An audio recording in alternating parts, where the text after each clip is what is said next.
Hi, I'm Brigitte. Welcome to the SOOT podcast. Shall Thank we you for start? having me. You're very welcome. Shall we start off by talking about what drew you to occupational therapy in the first place and what your OT career history is?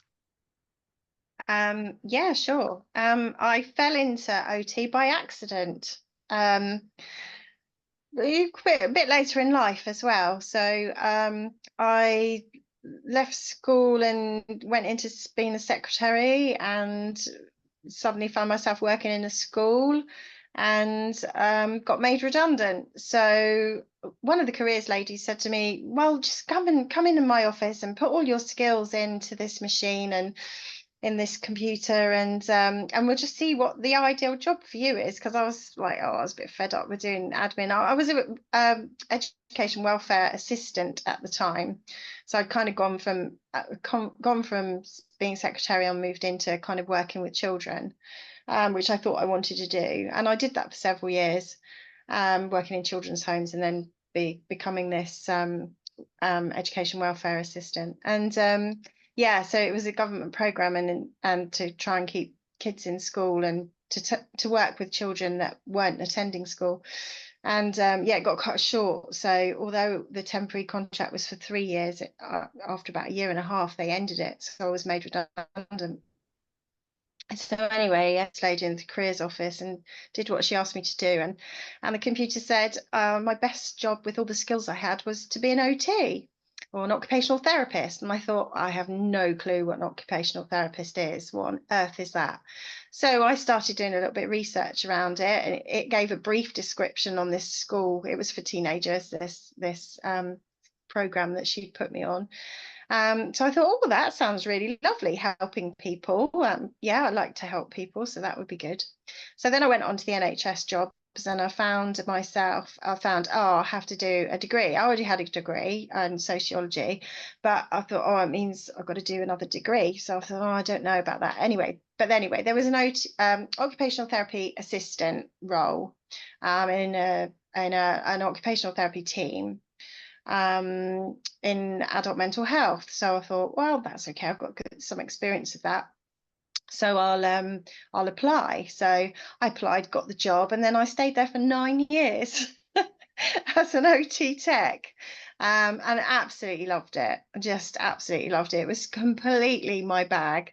So I worked in a community mental health team. I mean, we were an occupational therapy team.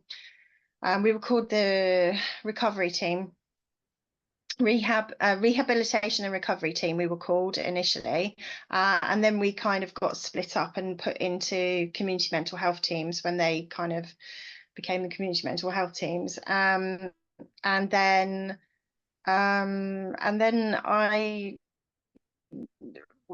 obviously had good OTs, and they kept saying to me, you need to qualify, you need to qualify, you need to qualify. So after 9 years, I thought, oh yeah, maybe now's the right time. So I just applied to uni, didn't get in the first time, had to wait another year, and then in the meantime did an access course, and then got into university, and qualified when I was 49. And what OT role So did you go yeah, into when you qualified?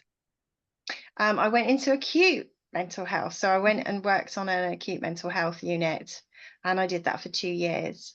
Um, yeah, I did that for 2 years, but in my last placement at university, I worked in adult social care. And during university, one of it's a bit of a long story. One of my personal friends has real difficulties with hoarding. So I've known about hoarding for, I've been around it for a long time, and have always wanted to try and find ways to help him. He's probably on the autistic spectrum. Um, and yeah, there's a couple of times I've sort of been in there, and it's like been really difficult for him to like move around, and it's quite extreme. Um, so I've always been looking for ways to help him, but never really known what to do or how to approach it. And then obviously learning and becoming an occupational therapist, I thought, oh, this is really good. This is really interesting. And maybe, some of my OT perhaps an OT approach might help. And but also while I was at university, I kind of took this opportunity in some of the projects that we did to kind of just do hoarding, just to look at it, in relation to hoarding disorder, and just started reading about it and reading and reading and reading. And it's just so interesting Mm. that I became completely obsessed, I think. So that in my last placement at university, I was actually, because I'd never really come across it that much in all the years I've worked in community mental health team, or, I'd never really, I'd come across maybe one or two people, but not, you know, uh, I don't know. When I did my placement in adult social care, I was shocked. They had so many people on their caseload with hoarding Mm. disorder, or, who were hoarding, Mm. and they were really struggling with it as a team, the social workers, and I found that I was imparting my knowledge and talking to them about it and explaining things and teaching them about hoarding from all the stuff that I've written. And then they started sending me articles which they then found in their further kind of research of it. And then I got to visit a few people when I was there. And I don't know. They said to me, "We need a service. We've got no services in Portsmouth. Please, can you Mm. set up a service?" So I went, "Oh yeah, no, that's a good idea. Yeah, I think I'll do that then." So anyway, I went off, graduated, got my job as in the acute, but I was working part-time. Mhm. So I thought, oh, do you know what? I'll just set something up. I've got a bit of time. I'm not working full-time, so I'll set something up. So that's where Red Squirrel was born. So yeah, I just kind of fell into it. If I knew everything then before I started, I probably wouldn't have done it. Um, but yeah, initially I just did it part-time alongside my job. So I took my first client in 2019, Mhm. and bless her heart, she sadly passed away in March of this year. But I worked with her for 4 years. I think four or 5 years. I think it was yeah, we were in our fifth year, I think.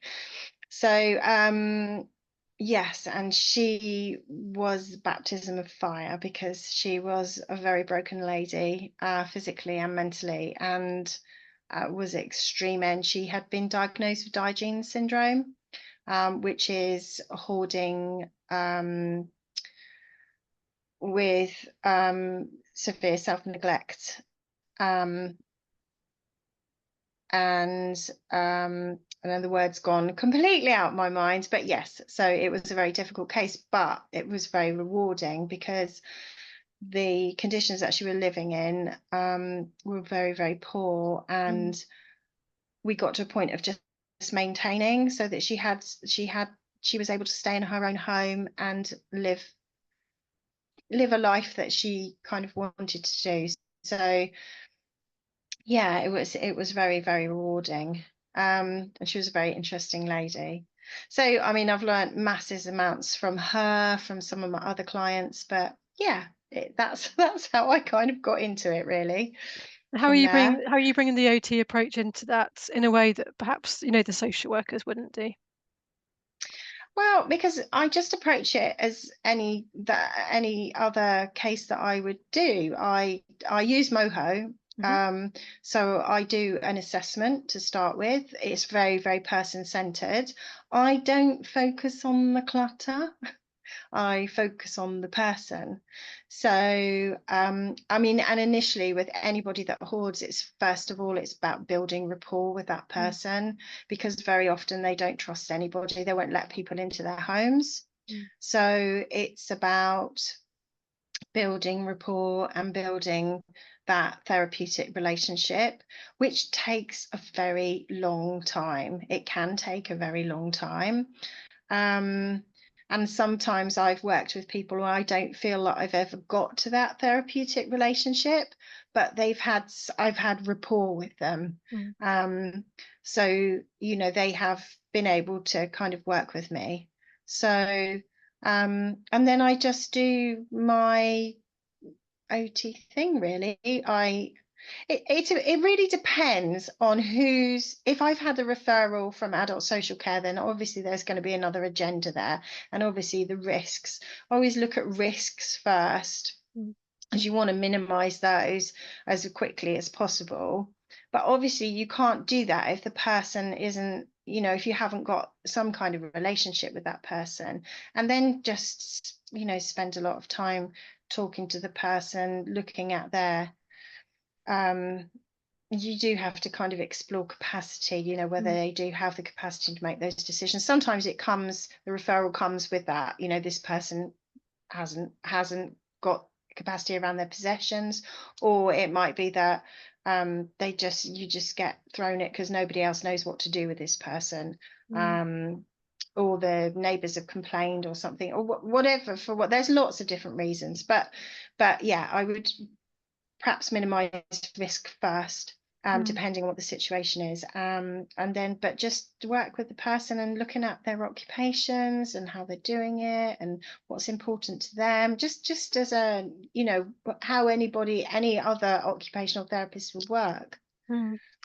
But I suppose the referrals do come in specifically around the hoarding and the clutter. So even though you're starting off getting to know the client as a person, building rapport, looking at their occupations, how long would you say it takes um, before you feel actually that you do need to start to address the clutter and bring that into the conversation? Because that's the aim of the referral, isn't it? It depends on the person. So it Mm. depends what their insight is. So people with hoarding can have absolutely no insight, or they can have really good insight, or they can have something in the middle. Mm. So they can be fairly ambivalent about it, or they might have a bit of insight, but that varies. It can be variable insight. So it's getting to know that person, really, and kind of just unpicking and seeing what drives the hoarding. For what reason are they hoarding? Is it because they've lost somebody close to them? Is it because they've had a series of trauma, or they've been traumatized in some way? Mm. Is it which is very often the case, in my experience, but on the other hand, it might be executive dysfunction, in terms, or in the fact that they may be on the autistic spectrum, or they might have attention deficit disorder.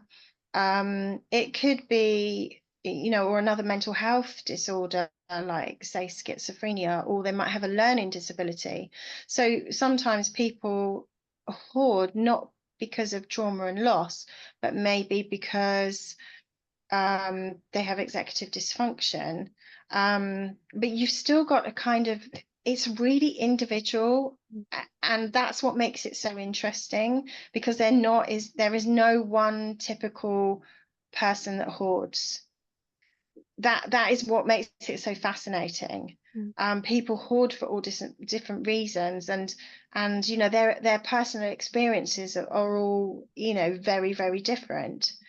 And when you look at a person's hoard, or when you look at the clutter, that can be very different, and people don't see it like that very often. Other professionals don't see it, but I suppose because I see it a lot, you think, oh, there are some things that crop up a lot of the time which amuse me, like these things that you get out the catalogs, the little catalogs.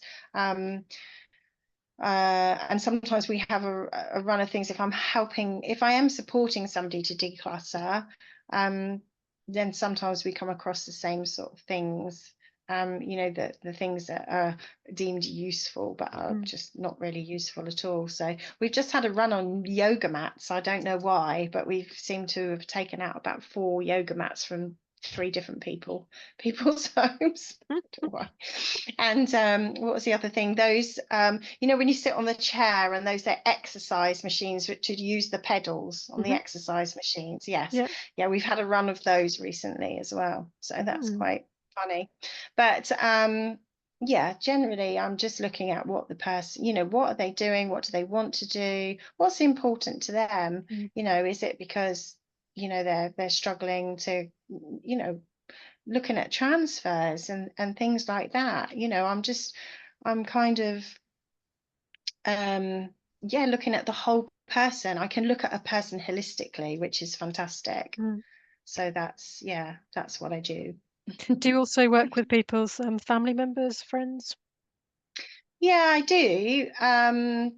And sometimes carers as Hmm. well, because I will, you know, tell them, because some people, obviously we all have very, I always say to people when I'm sort of doing the training, is that we are all on a spectrum, a hoarding spectrum. There are some of us that will be very minimalistic in what we have in our homes, and there will be other people that have lots of ornaments and, you know, personal bits and pieces and clutter and won't have a clear floor, or maybe people that, I don't know, but there are, you know, varying standards, aren't there? Yeah. And sometimes I think when you go into a person's home, uh, uh, no disrespect to carers at all, they do an absolutely fantastic job, but sometimes they go in and they want to tidy up Hmm.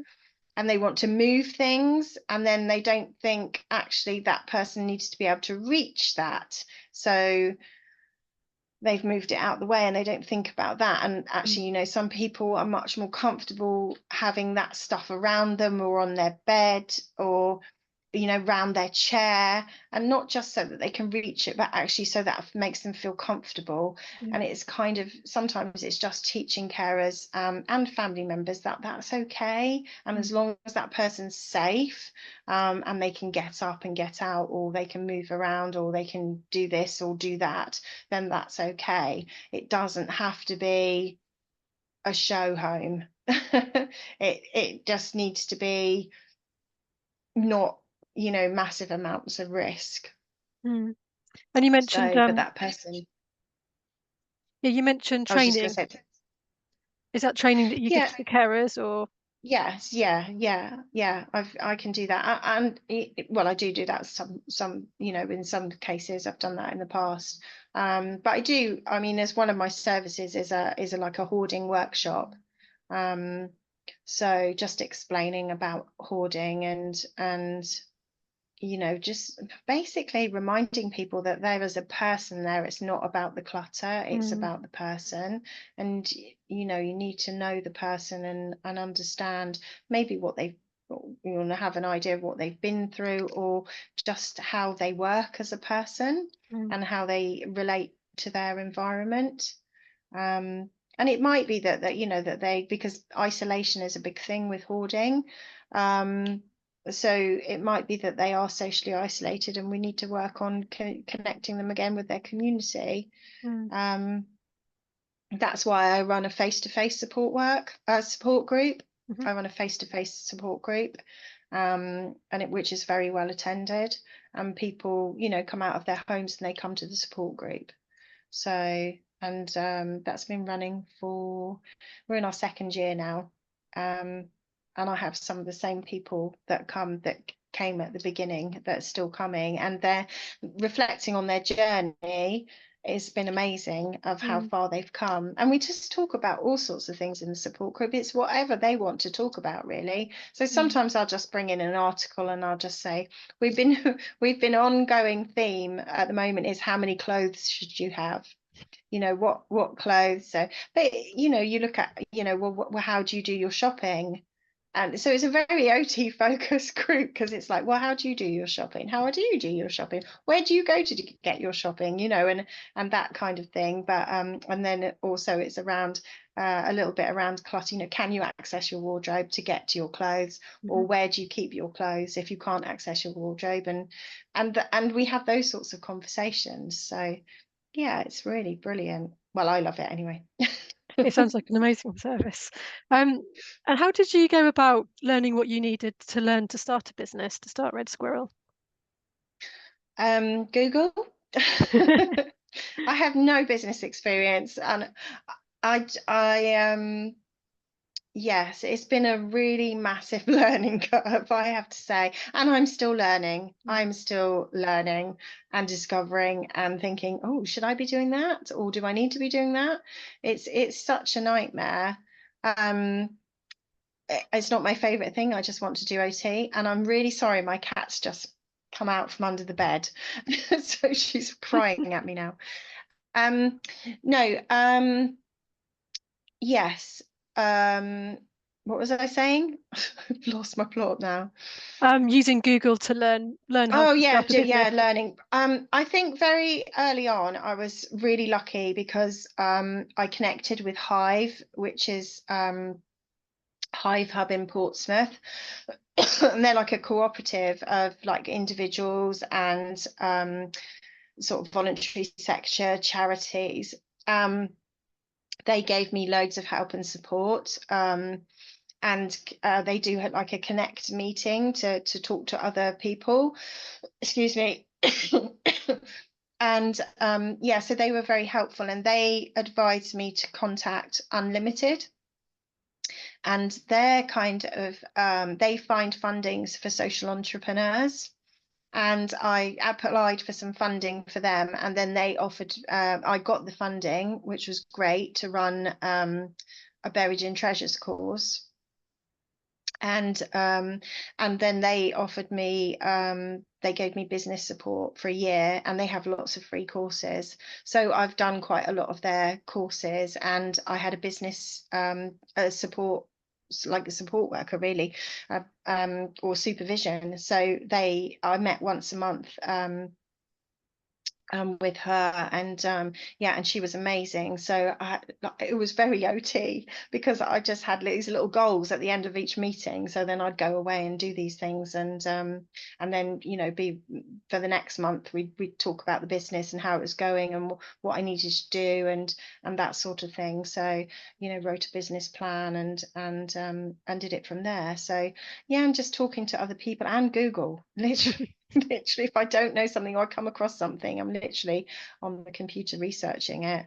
It takes a lot of time, but Mm. I think it was just pure ignorance, to be honest. I just went in and just thought, well, I'm just going to do this, and did it really in an OT way, I guess. And you knew there was a need for it, hadn't you? And your colleagues in a previous job had even asked you to start the business.